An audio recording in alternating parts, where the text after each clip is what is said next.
এগুলো হচ্ছে কুরবানির গোশত। আমি এটা ডিপ ফ্রিজে রাখবো।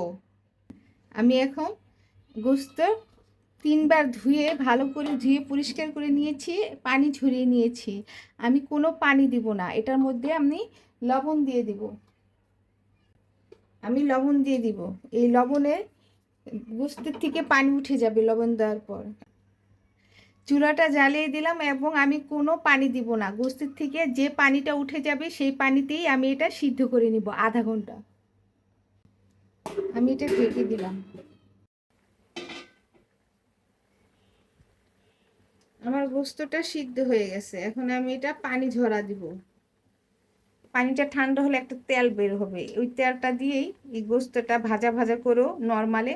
না, ফ্রিজ ছাড়া 2 মাস রাখা যাবে এই তেলে ভাজা ভাজা করে। আর যদি ফ্রিজে রাখে 2-3 বছরও কিছু হবে না, এর স্বাদ ঘ্রাণ অটুট থাকবে। এখন আমি চুলাটা বন্ধ করে দিই, আমার গোশতটা সিদ্ধ হয়ে গেছে। আসসালামু আলাইকুম। আমি কুরবানির গোশত সারা বছর ডিপ ফ্রিজে সংরক্ষণ করার জন্য যেই প্রসেস করেছি সেটা ফলো করলে আপনারা উপকৃত হবেন। আমি এই যে এইভাবে শুধু লবণ দিয়ে এটা সিদ্ধ করেছি। গোশত থেকে যেই পানিটা উঠেছে সেটাই, এটা আধা ঘন্টা সিদ্ধ হয়ে গেছে। এটা 80% সিদ্ধ হয়ে গেছে আধা ঘন্টায়। লবণ দিয়ে আমি এটা খাওয়া যায়।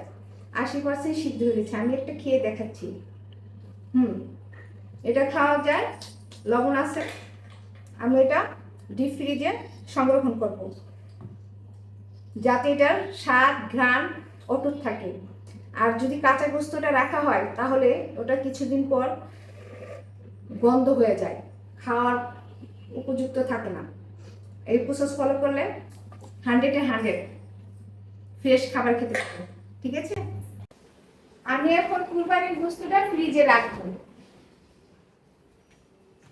এই হচ্ছে আমার ফ্রিজ। এখন আমি এটা রাখবো। আমার গোস্তটা রাখা হয়ে গেছে, কুরবানি গোস্ত। আমি এই প্রসেসে ফ্রিজে গোস্ত সংরক্ষণ করি। আল্লাহ হাফেজ।